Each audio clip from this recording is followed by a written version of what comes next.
because you should already right now dead. So, you should be dead. Oh my god. It's still no. It's still going on. It's still happening. It's still happening. Okay. Okay. So I'm just gonna do a quick preamble. I do this with everybody in our first session just because I want to talk about it. But so I am a little abrasive sometimes. I might poke fun at you. Do it. That's how it is. So this is a conversation. It's not a lecture. I want to talk to you. I can be wrong, and even if the truth lies somewhere in the middle, through having that conversation, you will be learning to think. Okay. I will ask you no trick questions. I want genuine answers. Even if my questions seem really stupid and straightforward, I want a genuine answer. Yep. I'm not trying to make you fall into a spike trap. Also, this first session is going to be a lot of obviously I'm going to be giving you like real content and things to work on. But this is very much building a foundation, and we're going to be planting a lot of seeds, and some of them might take a little while to grow, but you give them water, you give them sunlight, you give them fertilizer, and they'll be perfectly happy and healthy. Perfect. Yeah, so there's some other stuff we'll be talking about, but we'll get there when we get there. The first thing that I do every single game, right? Like literally every game that I get into is on the hero you are playing, you ask yourself, what is your job in this team comp? You guys are on BAP, Ana, Rein, Zarya, Soldier, Tracer on this first rollout. So I want to pose that question to you. What is your job? According to all your videos so far, healing my tanks. Keeping my tanks alive, sustain. Is that correct? No. No, it's not. Unfortunately not. Okay, so based on the comp, I gotta switch that answer. So yes. I don't even know what the comp was. It's BAP, Ana, Rein, Zarya, Soldier, Tracer. Rein, Zarya, Soldier. No idea then. Okay. Zero idea. So you're on BAP, Ana, which are two healers that pump out a lot of heals and have utility outside of that. You're a longer range healer than Baptiste, so that means you're going to be focusing on DPS a little bit more, because your Tracer might be across the map, or your Soldier might be across the map, and you'll just be able to get that more easily because of the range that you have. In addition, because of all of the defensive tools your team has, just based off of what you're playing, you're going to be wanting to look for a lot more aggressive nades, just because of the fact that you have Lamp, BAP pumps out a lot of heals, Bubbles are good defensive tools, so you can afford to use your nade aggressively and then try to have people follow up on that. Okay, so based on the tank composition, because they're close range fighters, I need to be more aggressive because I'm a long range. I can create space and opportunities for them. Is that correct? Is that on the right track? Kind of. I think you are often physically too close to danger in this VOD, which is something that I want to bring up in terms of your character's effective range. But you have the right idea in terms of you want to be using your cooldowns very aggressively for the most part. Okay. Yeah. So it's going to be a lot of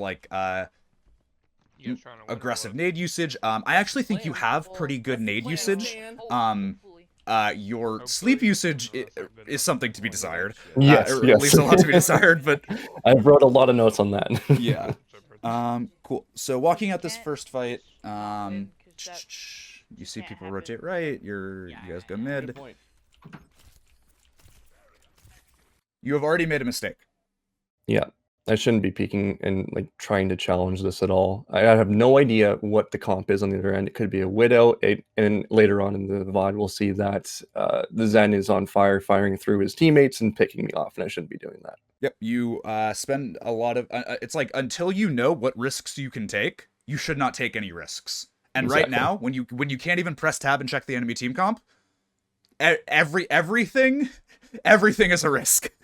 Yeah. And that's not saying play passive, that's just be patient until you know what you're able to do. But yeah, you got that pretty well. Good attempt to use nade to start. But this is good. You're poking. I think you're standing too still in the open a lot, which there's another example of this better later on, but I'm bringing it up now. Do you know what? So more quick scoping here? Is that what? No. Do you know? Well, I mean, you can, but do you know what jiggle peeking is? Yeah, I did a lot in Counter-Strike. I hated it, but yes, I know it. Yeah, So behind so that, some things never change. You got to do it here. Either okay, on if we were in a replay, I'd pull out and show you. But so either on there's two pillars next to you. So on either side of those pillars is really good. I personally recommend against going to that like floating obelisk behind you. I don't think that's a very good place to be, personally. okay, But just like but either of those two pillars is good. Because there's a point later where you get like chrome domed by a Zenyatta, and yes, you're like, that was a really good shot, and I was like, that was not a good shot. I'm sorry, I really regret to inform you. that was me being positive, because if I was being realistic and not trying to like learn, I would have been fuck, man, fuck, I can't believe that fucking happened. Yeah. Like, Yeah. Okay. Yeah, so I have a few notes about your positioning as we go, but we'll just be talking about this timeline stuff for the most part. But yeah, like you're spending a second focusing on the brig, you're focusing on some other people because your BAP is able to help keep up your front line. Cool. can't see you. You have just made a mistake. Linus, I dropped off the platform. You dropped off of the Shouldn't have platform. There is Yep. absolutely zero reason to be here. And because you made this mistake, you make another mistake. That was a really bad nade because of the angle that you're at to throw it. If you stayed back up here, it's so much easier to hit this nade and get 2 or 3 people. But because of the fact that you're here now, you have just made it like you have just put on Harder. Yeah, you've just made it more difficult for yourself for no reason. And especially considering the fact now we're at a point in the team fight where it's like, okay, you guys understand what everyone's playing, right? You know what is dangerous for you. You have just like opened yourself up to Zarya spam. You have just opened yourself up to tracer damage. You have just opened yourself up to I think they're on like a Kree right now. The Kree can 2-tap you more easily because you have nowhere to hide. Dropping off of this high ground takes all of the things that will kill you, and you are currently steam roasting yourself in the oven and preparing to be put out on a platter. Like, Love it. yeah, and that's so that actually that's something I wanted to bring up, but I forgot to bring up because I was talking about your positioning. But so T-posing in the open like that, when you first took those shots out, that's really bad. But now you're 19 seconds in. When you're 15 seconds in, you can see the enemy team comp, right? So then we have to ask ourselves another set of questions. This is like part of the most fundamentals is, what are you trying to do to the enemy team comp? They're on Ryan, Zarya, Brig, Zen, Kree, Tracer. So based on what you're trying to do for your comp, what are you trying to do to the enemy team comp? Okay, so realistically, I'm a DPS mindset right now, and I'm just thinking I just want to kill everybody on their team. I'm total tunnel visioning on what anything I could be doing. And when you were saying, like, I can't remember what it was, you were just saying something about dropping off. I was like, I never even considered something. I can't remember what it was. I'll have to backtrack and look at it, and I'll tell you later. But it's literally me tunnel visioning into this DPS mindset where I'm like, I'm just gonna kill everybody because everyone in this rank sucks. That's all I'm thinking about, and that's why I'm ending up like getting into these positions where I'm pushing up and being aggressive. Can you guess what my main DPS character is? If I'm gonna play DPS, can you guess? You're too much of a boomer to be a tracer player. Love that. I love that you called me that. I'm 29. Yeah, you're not old. I know. I'm just you're dude. Okay, that's a whole other conversation. But trust me when I say you are not old. Thank you. But okay, can you tell me projectile or hit scan? Hit scan. It's Ash. Okay, and cool. So I'm thinking. There's sometimes when I'm playing Ana, I'm thinking throw dynamite, shoot it, and then I'm like, oh shit, that's right, it's an Ana nade and it's different. Yep. So there'll be times like that through these. I'm like, oh, I'm thinking of Mash right now. Yeah. That's good to know, actually. But so still, you haven't answered the question. What are you trying to do to the enemy team? Disturb their forward momentum. Elaborate on that. Throwing the nades is going to make people back off. So if I'm anting them, they're not going to be as confident to push up to take ground, and that's also going to give my team confidence to be able to move up and attack them. So you want to be looking for like aggressive nade plays. Yes. Cool. 100% right. Remember, this is in this question of what are you trying to do to the enemy team. You also have to ask the question of like what are they gonna do against that? And in this case, you really just have to deal with bubbles. Zarya bubbles can block and cleanse, but otherwise you're good to go. Just look for aggro nades. 100%. That's it. Sometimes it's more complicated. You'll have like 3 or 4 things you need to do, but right here you're good. And then final follow-up question, and then this really gets rolling, and we can just watch through parts. Is that's the first set of questions, right? You have what is my job, and then what am I trying to do to the enemy team? That's your first set of questions to ask yourself. And so fundamentally on support, right? Your value that you get is 1-to-1 related with how long you are alive. Because not only are you, it's not just you're pumping out heals, it is the enemy team is going to be expending resources to kill you, because that's just how it is, right?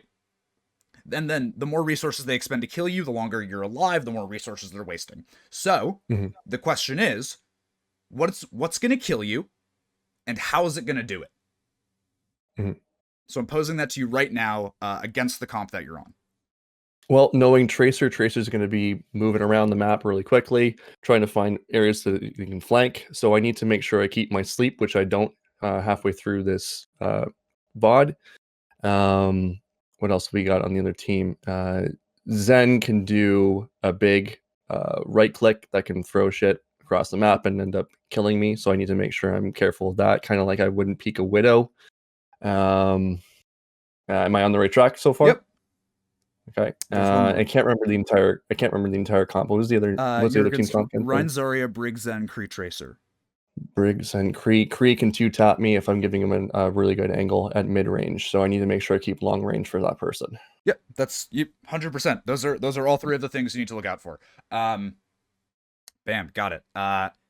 So yeah, but I want you to ask yourself this question at the start of literally every game. Like all of them, because by asking yourself this question, you will be able to effectively respond to those threats. But if you don't ask yourself that question, you just get, oh, there's a Doomfist jumping on me. What the heck, guys? Yeah.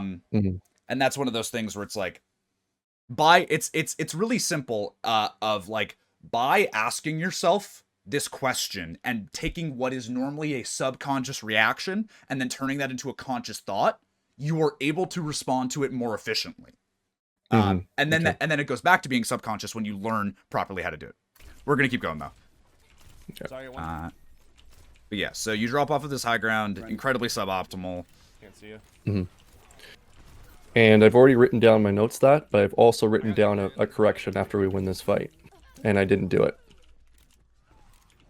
I want to hear what it is, because I do have a criticism. But okay. Cool. Fight's so over. win this fight. Yeah. First thing I should have done, reposition back to the high ground, in my opinion. Mwah, chef's kiss. Beautiful, perfect. And that's something that on support you need to be doing after pretty much every fight. Is like, based off of where your team is going, like your team is on Brawl, their team is on Brawl. You know the ranges that your team is going to be engaging at. And you know the areas your team is going to be engaging at, just because of how this works. So like, they're going to be playing at this choke on the left. If they drop through, you're going to be taking this fight point. But realistically, like, you're not going to be engaging anywhere crazy. So if you stay like on that back high ground, not only are you safe from the Tracer for a longer period of time, as she has to use more cooldowns to get there, but you have line of sight to every single fight that you're going to be a part of. When you don't reset like this, you are essentially, how do I word this? You are essentially like, I'm brain dead. No, I mean, see, that's not helpful. It's only a joke. No, you're good, but like, it's just like you're putting yourself in unnecessary danger, right? Which is what happens here. You just get clapped. Yeah.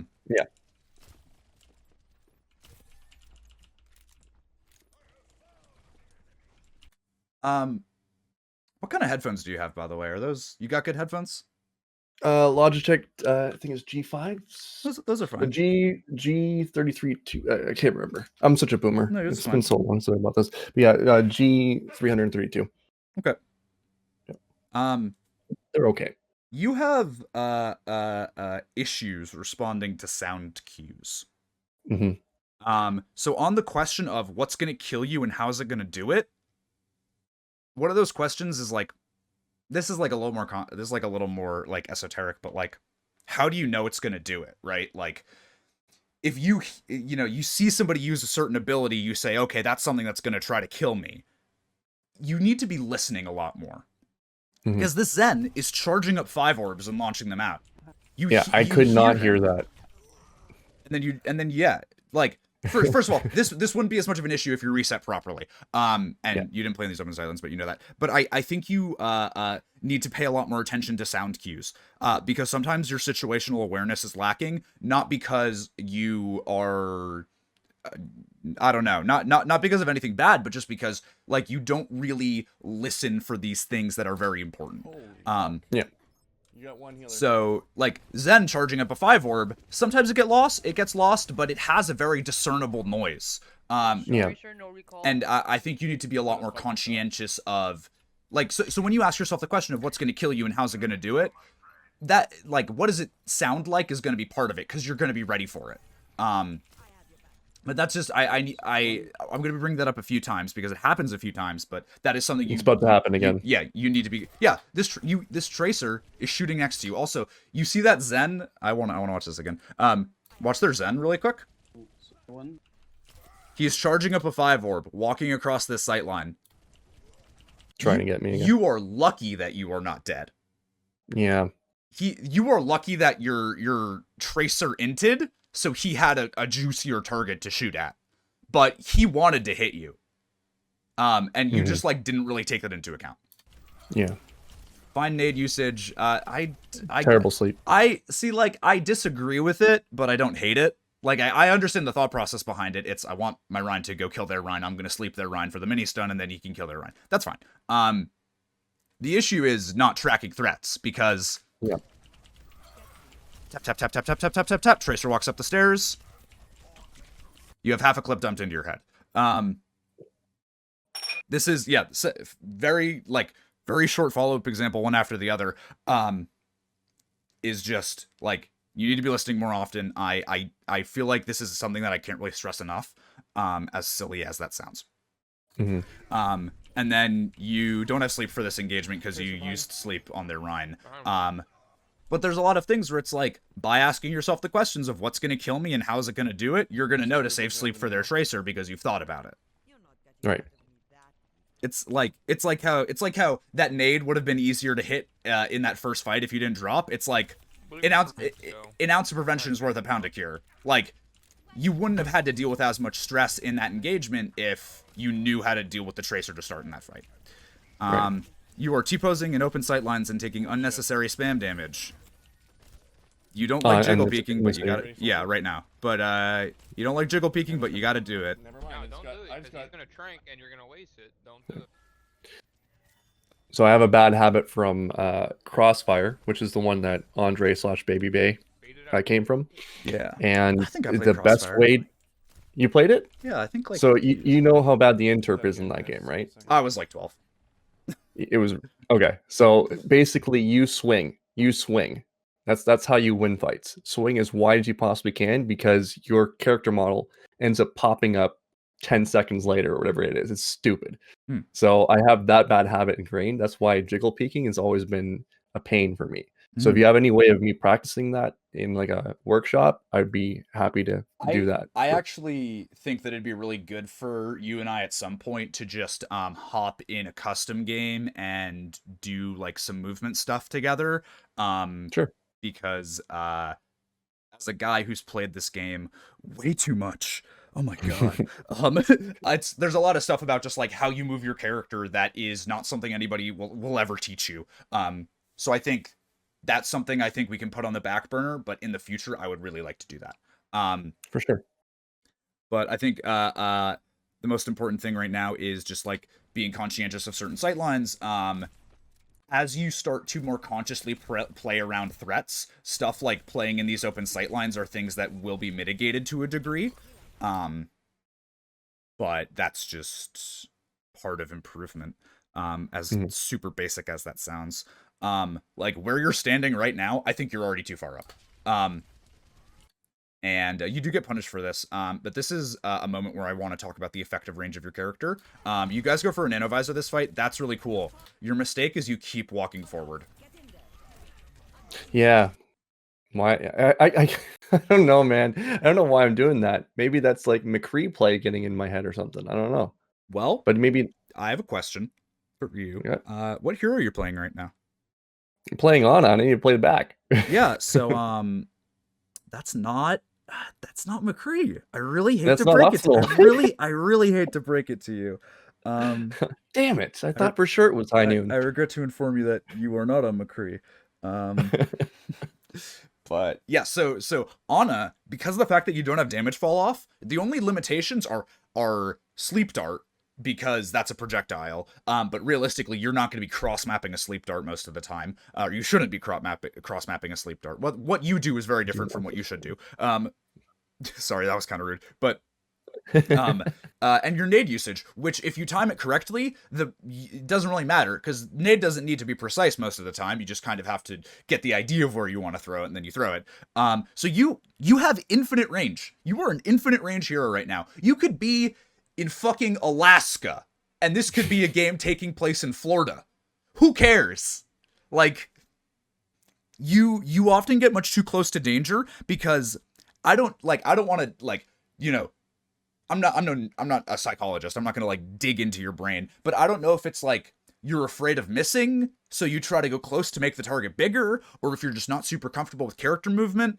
But it really feels like you just want to make the shots as easy to hit as possible, which is fair, but you do it in the wrong way. Okay. It might be a bit of both, and I think it's also ego again, where I'm just like, I'm gonna go right in your face and yeah, I'll go push that guy. Yeah, I got him. Yeah. So look at my chest, man. I'm gonna come right in here. You know? That's what I'm thinking. Yeah. Yeah, I just gotta remember, if I'm playing Ana, it's got to be further back. You are an infinite range hero. Yeah. And even on something like BAP or something like Zen, you still have a really crazy long range, because you shouldn't be taking these kind of fights. And on BAP, you are like a mid-range hero. You want to play it like at the same range you would play like a Kree who is afraid of being dove. Good try with that sleep. I actually 100% agree with that sleep. Just because you missed it doesn't mean it wasn't a good plan. Yeah. But yeah, I figured that Ryan was going to be coming in. I think it was Ryan that was trying to sleep her. You could have won this fight for your team if you were playing at this pillar, like closer to these stairs. They throw the grav out, you nade into the grav, and then you sleep the Rhine. You could have carried this fight for your team. 100% carried this fight. But because of the fact that you just didn't conscientiously think about how you wanted to do the fight, you didn't really think about like, okay, well, I need to be here because they're going to be using these abilities, or just you didn't really think about the effective range of your hero, you put yourself in a position to fail. Right. This was an unforced error. You failed here because you made a mistake, not because they did something which put you in a bad position. You are pretty built, though. Nice. Thank you. Nice. That's just me thinking, though. You see, I'm thinking, I'm like, what could I have done better there? What could I have done better? So... yeah, this one I didn't pick up on, so I'll throw that in my notes as well. No, I've started like working out a lot, so I was like, oh, all right, man, I see you. if you need help, man, let me know. Just send me messages. We'll get the room when we get there. I'll roast you for being bad at Overwatch. You'll roast me for my squad form. This will be a great relationship. Sounds great. So this is downtown next. Your comp changes, but fundamentally your job is the same. I think you guys like pick up like a Sig Hog here or whatever. It doesn't matter. Your job is the same, really. But we'll Can you give me 2 seconds while this is loading? Yeah, of course. Just gotta check my food. So this map, you do a really bad job of playing around a Widowmaker, and this map is why I wanted to review this VOD more than the other two. It's like I often like to point out the fact that like a lot of people make mistakes and don't get punished for them because of the level of play they're at. And I'm not trying to like flex or anything. It's like coming from playing contenders, when you play against these crazy players, when you scrim against Overwatch League teams, like in my head, the Widowmaker on the enemy team isn't XXX underscore woman hater 69 XXX. I think that's Decay. Like, I think that's Kevster. I think that's KSP, right? So I don't care that this is woman hater 69. I want you to treat him like he's Kevster. Yeah, respect enough. Because you should already right now. You should already be dead. You should already be so dead. Holy shit. Dead. So, you should be dead. Oh my god. It's still, no. It's still going on. It's still happening. It's still happening. It's still happening. Okay. Sorry. Say what you were gonna say. So there's like 3 processes in my head. I peek out and I'm like, oh, Widow, fuck. And then now I start dodging and I'm like, I gotta be with my team. I can't go, because I was thinking, do I go all the way right? No, it's gonna be too late. They'll probably all be dead by then. I don't know. What should I have done here? Should I have gone left up the building and then have a different line sight? Like through the balcony area? I see that's a little staircase on the left. I can show you. You have already fucked up. I've already died. You have already... It's not that you're already dead. Just watch it again. But how I've peaked the angle. It's super simple for them to hit me. You stopped. Okay. If you stuck with your team right now, if you did not stop moving, you'd be safe. Okay. Your team is already too far ahead of you for you to be safe. If you continue...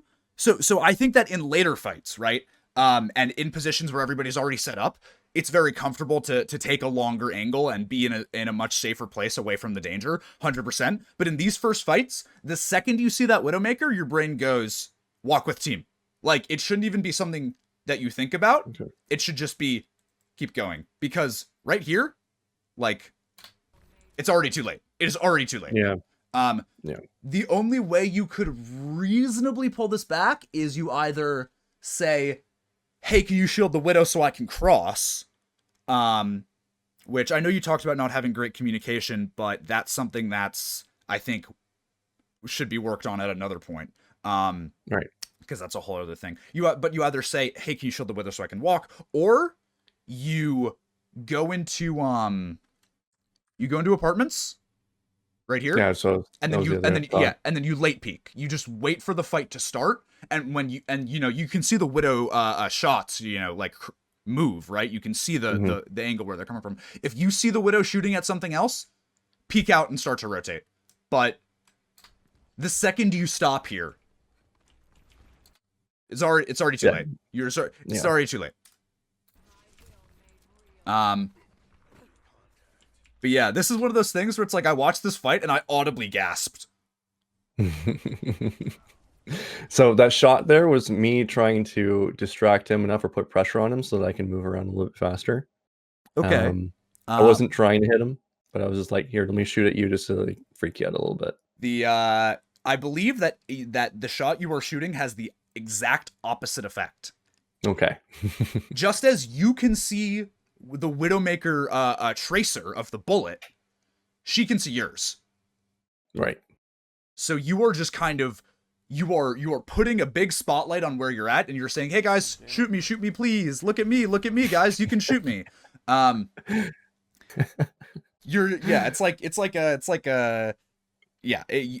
understand what I'm going for here. It's just like a very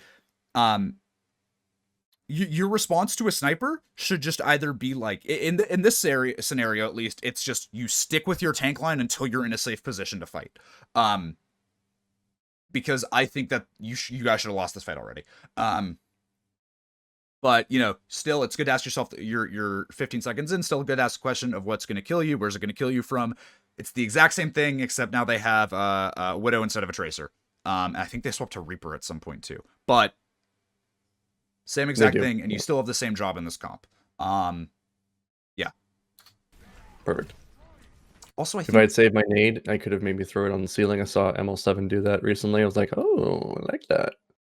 That could have maybe helped us too. throw it on. Yeah, I didn't really think On about the that, but that's yeah, I that's saw a him done. that's I'm a like, whoa, that's a neat trick. yeah. I actually do have a note. I actually wrote something about ML7 in these notes, but we'll get there. Yeah, I think you do have overall good nade usage. This was a bad example, but you ready for like a really bad sleep?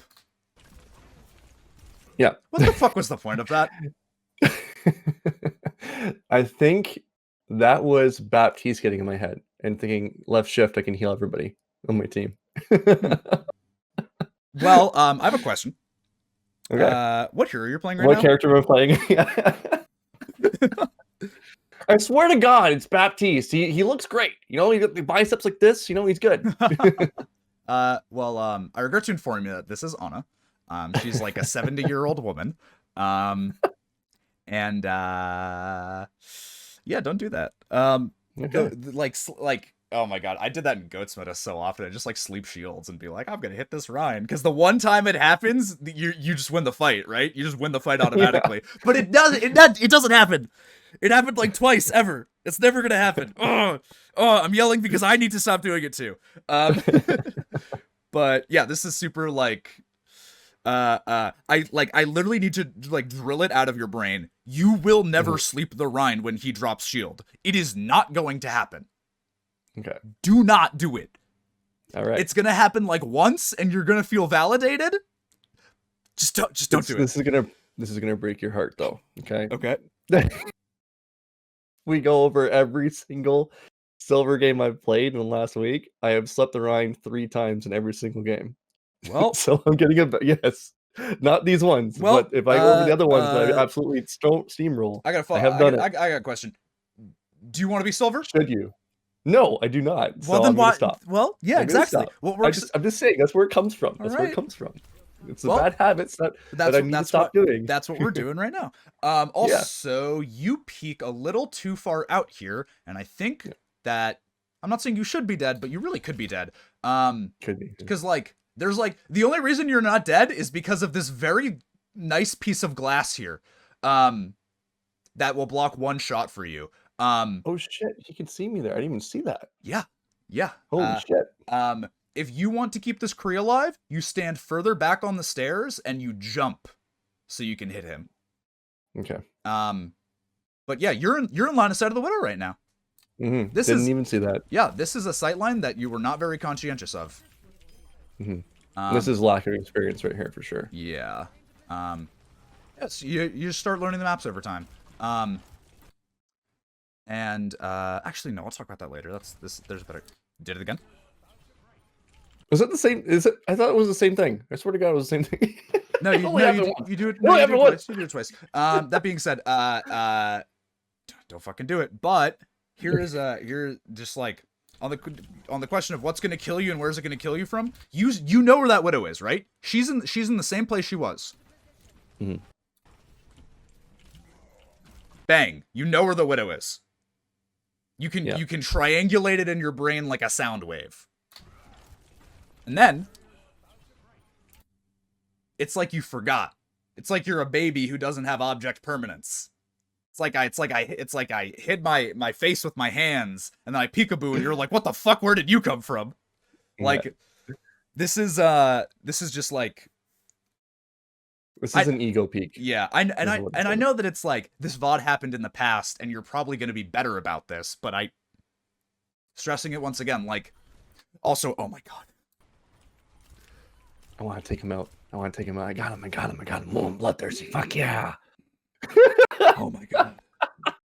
This is just like yes, I'm aware. If I'm playing against friggin' Surefour or somebody, he's gonna be like, oh, look at that, bam, gone. But I'm sitting there going like, yeah, well, this is woman hater 69. And in this household we respect women. But this is not the way you go about it. It's just this is honestly, so you guys have won the fight at this point, right? Mm-hmm. You've killed both their supports, you've killed one of their tanks, you have won this fight. But if you die to this Widow right here, you are giving the enemy team an opportunity to come back and take another fight. Yeah. This isn't, you are just unnecessarily putting your team at risk because you want to kill the Widow. Sometimes you need to take risks like this in order to win fights. That's just how it is. But this is a very unnecessary risk that just it doesn't get you anything because your team's gonna kill the Widow anyways. What? I know you want to see your name in the kill feed. That's how I am too, and I'm a Lucio player. But like, it's the exact same. Like, it's just like it feels so. It's just like very narrow-minded. Of I want to shoot. I want to kill Widow. Therefore, I am going to go shoot Widow. Not. But if your team wins the fight, everybody else is gonna kill Widow, and it's zero danger to you. It's no what's the term? No skin off your back or whatever. Like this is very dangerous. And they swapped to Hanzo here, but the rules about the way you challenge snipers are still going to be exactly the same. Same thing with an Ashe. Same thing with like a Zen a lot of the time, but not always. With Zen, you can be a lot more liberal because you know when the Zen's going to shoot you. You can hear those orbs charging up. Yeah. So now I want to pose the question of, so we talked about earlier how after a fight is over, you should set up to be in a position for the next fight. So this fight is over. Where do you want to be? So I left this up as a question, I think. Let me see what I wrote down in my notes on this spot. Probably didn't need to challenge this Widow. That's literally what I just said. We just went over that 538. See, on this one, I'm not adverse to staying near the stairs, but I shouldn't be peeking this angle at all on the truck because now I'm creating an opportunity for what could be the Widow again to peek out and shoot that spot, instantaneously killing me. So maybe back sight, but then I'm worried about all my teammates being silvers and pushing up and dying on the ramp. So what do you think? You do want to be taking this fight closer, right? I think if you're on backside, you're the silver who's in the wrong. Okay. You realistically, if your team wanted to engage like at theater, so the fight happens like here, and I think somebody drops out of apartments. But a good neutral position, which is a position that you can kind of do anything from, is like behind this wall here, and you can peek out and say the Widow climbs top, right? You can either, or the Hanzo climbs top. You can either peek out, or you can like play further back under this balcony, and you can cut off the sight line and still be able to heal your team. Okay. This is a very good neutral position because if the fight happens at theater, you can fight theater. If the fight happens main, it can you can take this fight main. If they rotate to coast, you can go on top of this high ground and then be on top of point for the fight. Okay. But this is not the last time I will ask you this question. So you got an answer for free. So okay. You hear that Zen charging up orbs. And I'm repeaking over and over again. And it's not even that the Zen shoots and then you don't peek it. It's that the Zen shoots, and then you peek the same place. Like, so his orbs went off the other spot, so I'm like, maybe I can just catch him. And here I'm thinking, oh, not Ana. I'm Ana. I can't do that. Yeah. I do like how you rotate back, but this is the first point in which I want to talk about, or not the first point, but this is probably the best example of how I can talk about. I think you're very like singularly focused. Mm-hmm. On the Reinhardt. 1v1 Ryan. So I'm gonna bring up a word which seems very weird for this situation. Okay. But you aren't very bouncy. Watch what I mean. So I'm not jumping enough. No. It's not about just you actually jump too often sometimes, but that's not what this is about. Okay. I mean in more of like a feel kind of sense. Just bear with me. So your Moira is fighting this Reaper, and you have a low Sigma. Like looking at the situation, you say you want to kill the Reaper, so you shoot the Reaper. You have somebody crit. You say I want to shoot Ryan, and then immediately you're like, oh, I need to go help this soldier. But by the time that you go shoot Ryan and then help soldier, you are too late. Yeah. And then like your Moira is 1 HP. You don't even bother to look at her. This Ryan walks at you, and then, the Moira, like, fades into his hammer stupidly. But, like, It's kind of I didn't like see that. it's kind of like you are like queuing up actions in your head, and then regardless of the situation, you perform that action. Yes. In the middle of flicking to this Ryan, you should already be going to help your soldier. Because by the time you go to help the soldier, you're dead. He's dead. And then you said probably, I'm going to heal this soldier and then I'm going to nade Ryan. The soldier's dead. You do the nade. You should have thrown the nade 2 seconds ago.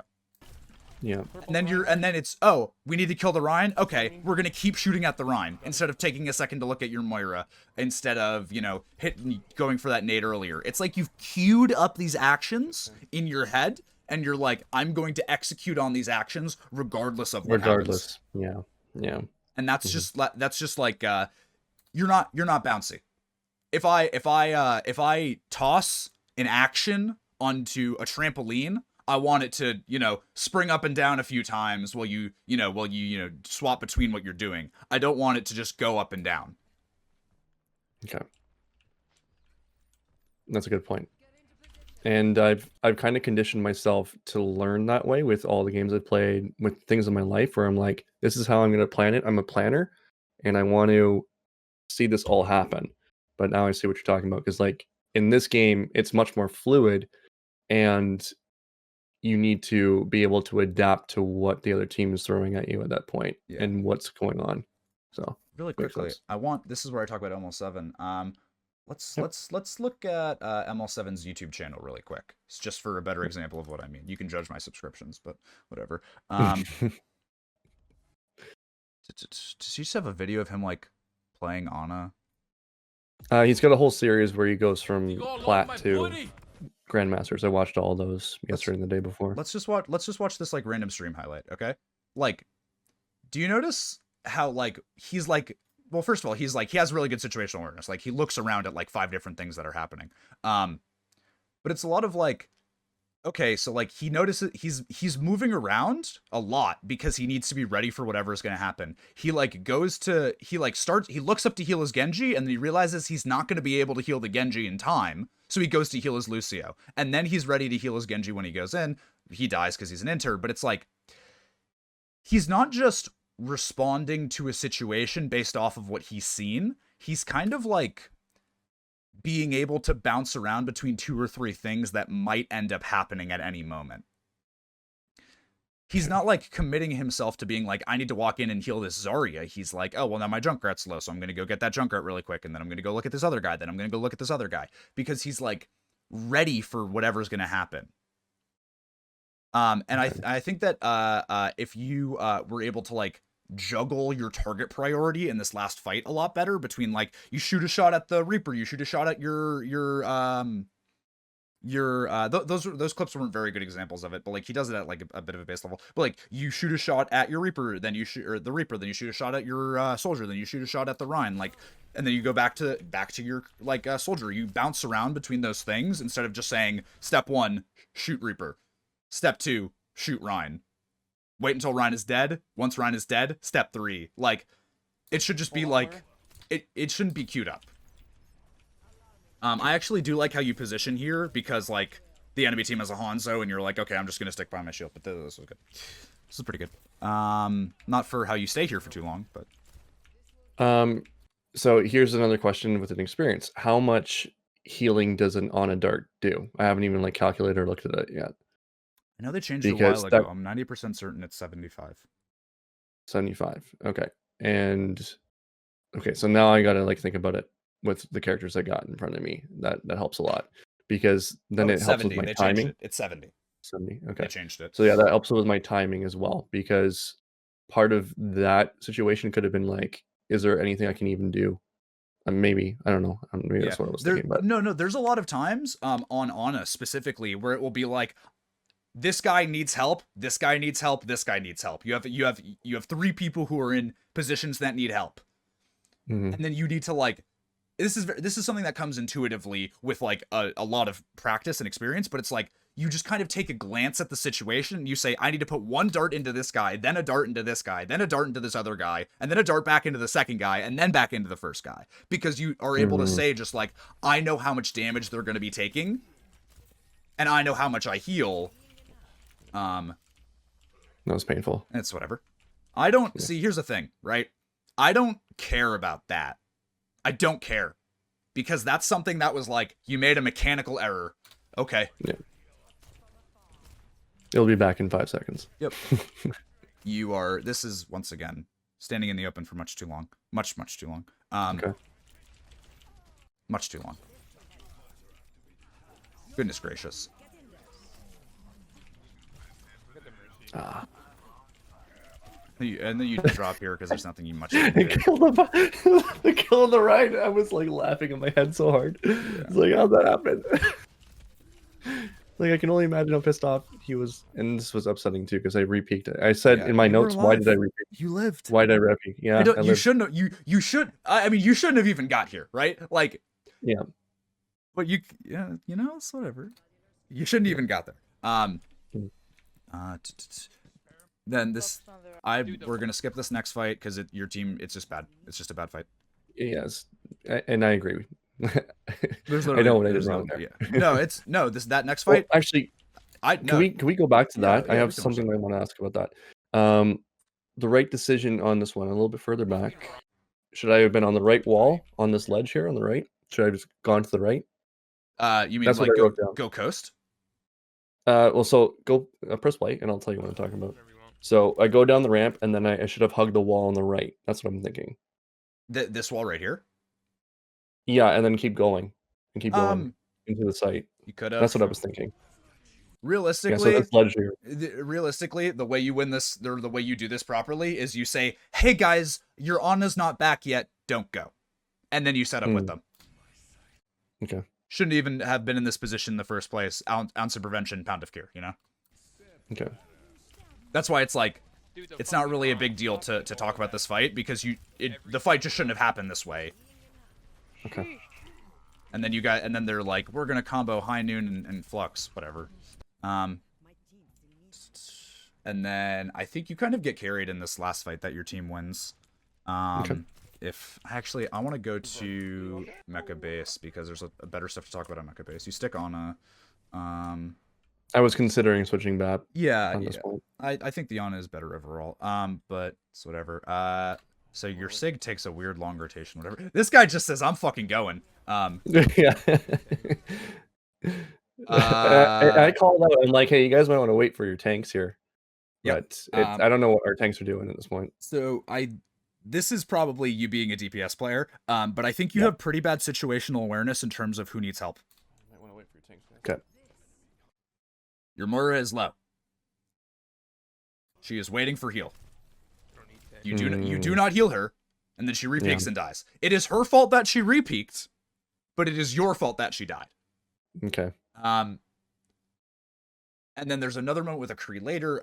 But you need to be like, I think you need to have your head a little more on a swivel because of like, there's a lot of shit that's going to happen. There's a lot of people who are going to take a lot of damage.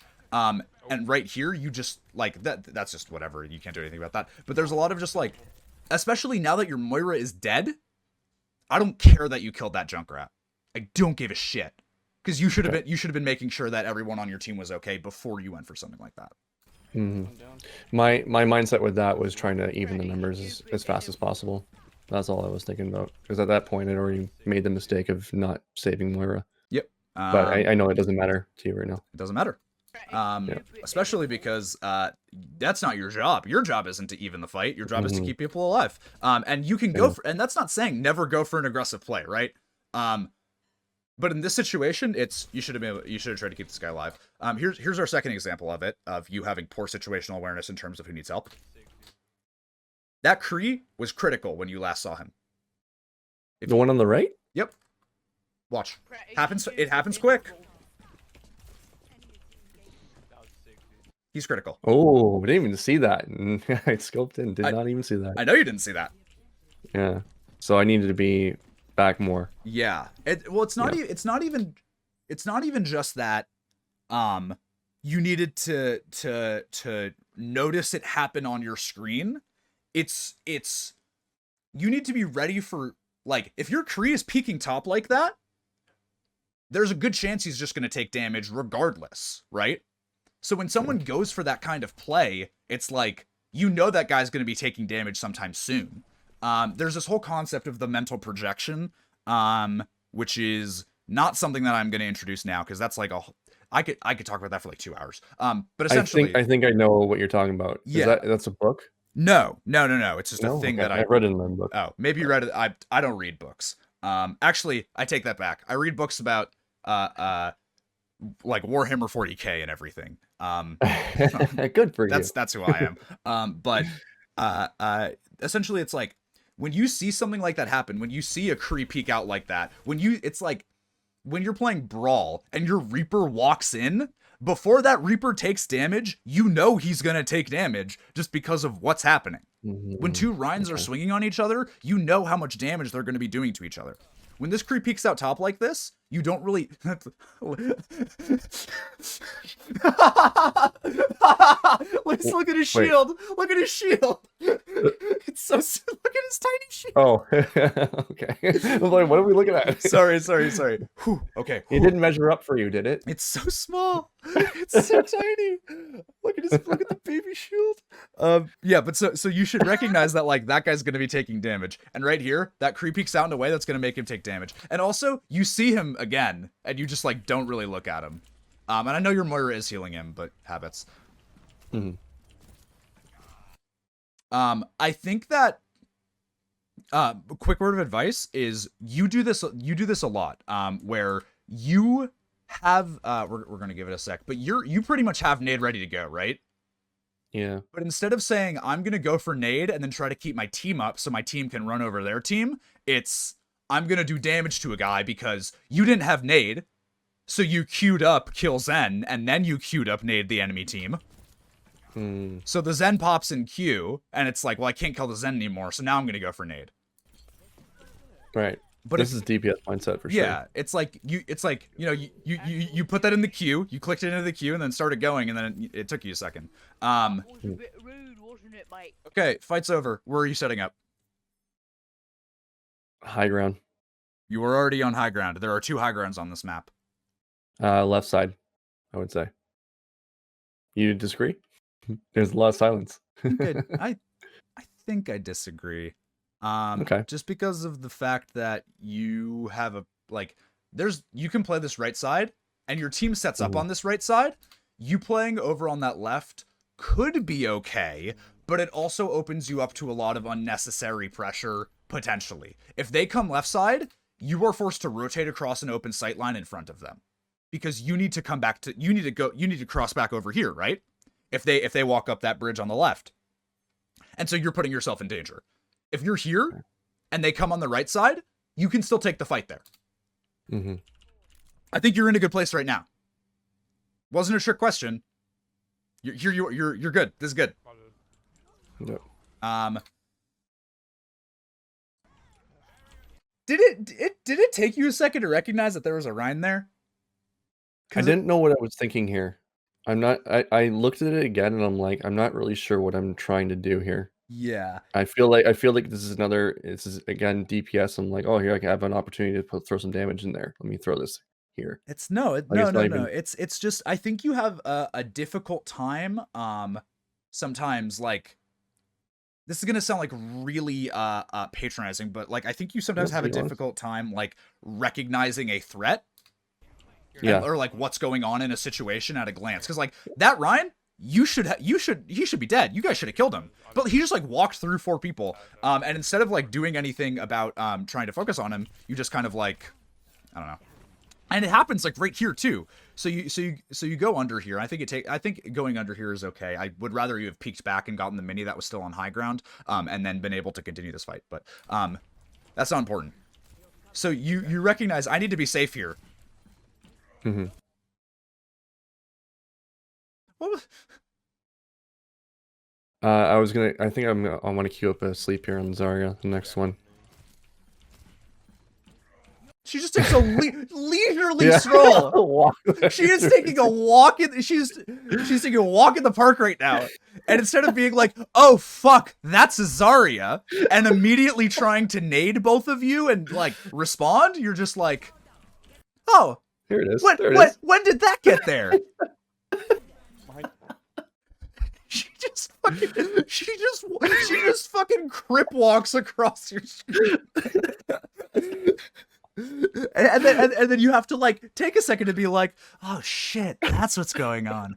Huh, like this like it's like have you ever seen that video of like a bunch of people passing a basketball around and they pass it around like 17 times and then it's like, and then did you notice the moonwalking bear? And then yes, that's what this is. That's exactly what this is. That is exactly what happens here. Oh my goodness. Okay, so what have we learned? Assess the threat that could be in front of me. Fuck. What was the other ones? This is priorities of healing. Definitely thinking more for the team as opposed to myself. Well, we're not doing a full wrap up yet. I'm learning. Okay. Sorry. We'll do a full wrap up when we get to the end. We're pretty close. Okay. But like, what have we learned in this specific situation? Crip walk is scary. She's imposing. To me, it's like, this is just, I think this is another example of you need to break like that mental cue going on. But it's like you have difficulty, like, I think, responding to certain situations because of the fact that, you know, you are newer, so maybe you haven't seen them before. But realistically, it's like, when you should be able to shuffle around that priority of things in your head. Like, when this Zarya walks in front of you, the priority is no longer keep my tanks up. The priority is I need to not die. But instead, you know, you stay at keep your tanks up until that's no longer something that you need to worry about. At the end of the day, like 99% of the time, your life is the most important thing. Because your value on support is 1-to-1 with how long you are alive. Right here, it just feels like, I don't know. It's just like a situational awareness thing. And this is like the most egregious example of it in this VOD. But it's a pretty egregious fucking example. In this example, though, knowing that the Zarya is running by me with her back to me, is it not an okay response to the fact that I'm taking my time making sure that I got a nano on the tank over there so that he can take care of himself and then flick over there? Or is it I have to protect also Moira? Because I feel like if I threw a nade here, instantaneously Azar's like, oh, there's someone over here. And then he'll flick over to me. That's sort of where I was coming with that. So, you see this yellow tracer going along your screen? He already knows. The Zarya should know exactly where you are. The fact that he walks across this open sightline like an idiot is because he's an idiot. Okay. He should know exactly where you are right now. Like, undoubtedly. And so he should be walking at you, and then you throw a nade at the floor and try to stay alive. His tunnel vision is a failure on his part. But in a vacuum, this is still so funny every time you play it. This is Fury. This is PECO. This is a good player. Pretend this is a good player, and they're gonna push you because they know that you're in a position to die. Behind you, Zarya. Lit. Okay. One shot. I think that, like, I guess you responded correctly just because of the fact that the guy was being really stupid. But that shouldn't have been how it went. It's like it's like when you peek a sightline unnecessarily, and it's like you should be dead here. Like, also your Moira's trying to heal you, and you're just walking away. Yeah, I noticed that after the VOD. I'm like, what am I doing? Yeah. Also, this guy is like, I'm gonna do something risky, and then he just stands. That's what he says. Yeah, I'm just sitting there going, okay. So he's going for a stun play, I guess. Yeah, I guess. But cool. Okay, you're set up here. I think that the right side is better, but also I don't think there's anything wrong with being here, really. What is wrong is how long you stand here. Stay here. Yeah. If you were at this corner the whole time, you could jiggle peek in and out completely safely. But you choose to stand here, and then like you finally take damage, so you're like, oh, I should leave. But this is just, you know, sightlines, be conscientious of, you know, how, like, what's gonna kill you and where's it gonna kill you from. Sometimes it's cross map spam from a Zen. Also, this sleep should not have happened. I think this is egregious sleep usage, and just because it worked this one time, I think don't ever do it again. Should not have happened. Never do this again. I'd never want you to blind fire a sleep across a map. Like, I don't care that you go from 9 sleeps to 10 sleeps in the bottom right corner of your screen when you press tab. I don't give a shit. This is awful. Okay. Understood.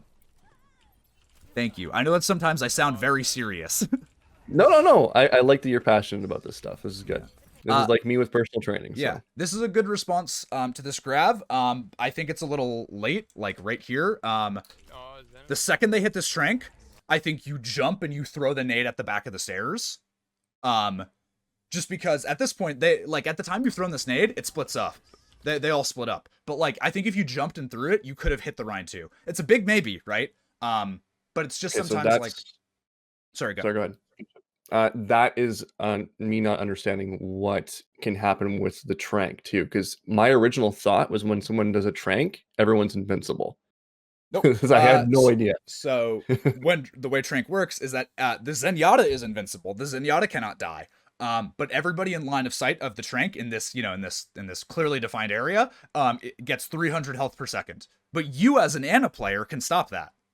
Okay. Your anti-nade just turns it off, essentially. All right. Okay. So that was a lack of knowledge there, because I would have totally done that. And now we know. Yeah. And knowing is half the battle.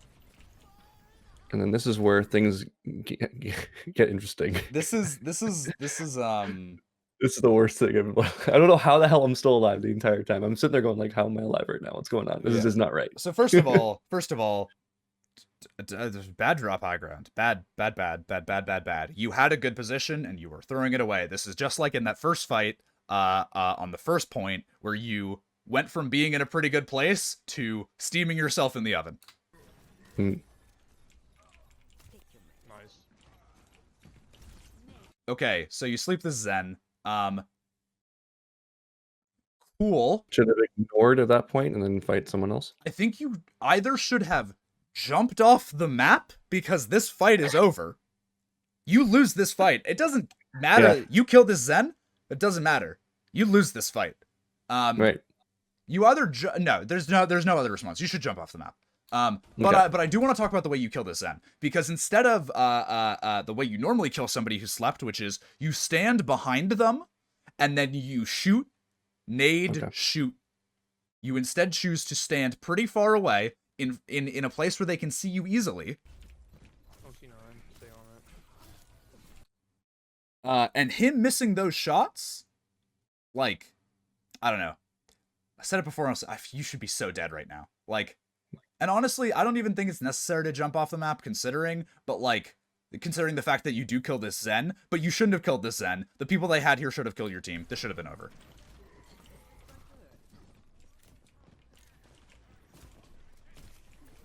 You're just wasting time. Yeah.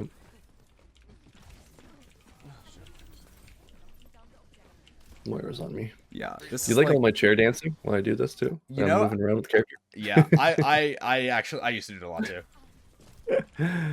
Sometimes when yeah, you do it when you dodge Widow headshots. Yeah. Sometimes when back when I played CS:GO, whenever I got flashed, I would look away in real life. Yeah.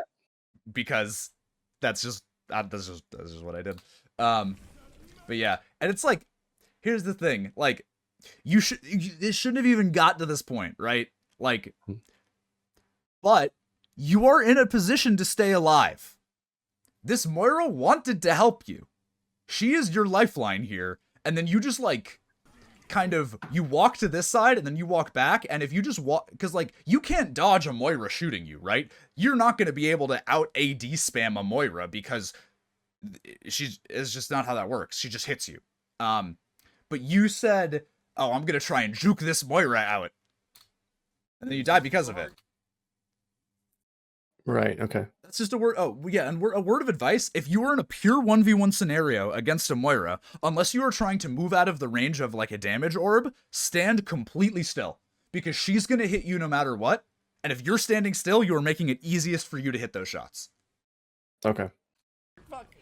And then your team just carries this fight. This was the weirdest fight on the planet. It's like... and then I think the game is pretty much over by the time you walk back. Yeah. Yeah, it's like they start to walk in a little bit, and then I think they touch, or no, they don't touch, and they use one. So now I want to move to wrap up. As I think I've introduced a lot of different things. But and there is no right answer. I am curious, what are you taking out of here today, based off of what we've talked about a little bit? The biggest takeaway, there's a few. Let me think of the There number can one. there's I think there's the more than threat one. analysis. There is I think more the than threat one. analysis is the big one. Right away when you said that, like understanding the team composition, what can kill me. That's the most important thing. If I work on that, then I think everything else will start falling into place because positioning is going to be a whole lot better. I'm going to be mindful of that. And then I think I just need to understand the support role by playing a bit more, that I'm not a DPS character. I'm not these characters I think I am. I've got a job that I have to accomplish. And if I focus on those two things, I think the next time we have a session, you're going to see a vast improvement. Awesome. So yeah, so those two sets of questions, 100%. And the situational analysis is good. Something that I want to stress again is sound cues. I want you to be a lot more active in looking for sound cues, or listing for sound cues, I should say. Okay. This is something where it's like, I don't know how to say this in a not weird way, but like this game is really well designed from a technical standpoint, in the sense of like, you can, if you have like shitty enough vision where you are not allowed to have a driver's license, you can play Overwatch. Okay. Because the sound is designed in such a way where if you listen, you can always know what's going on. I'm a caster. I've cast a lot of games, and sometimes when there's technical problems, I have cast those games blind and been able to like do color commentary completely blind. Just because I can, like, because sometimes there's technical issues and you can't see the screen. But you can listen for those things. And that's one of the, I think, like, fundamental parts that makes Overwatch like easy to play for a lot of people. But it's not just easy to play, it's abusable.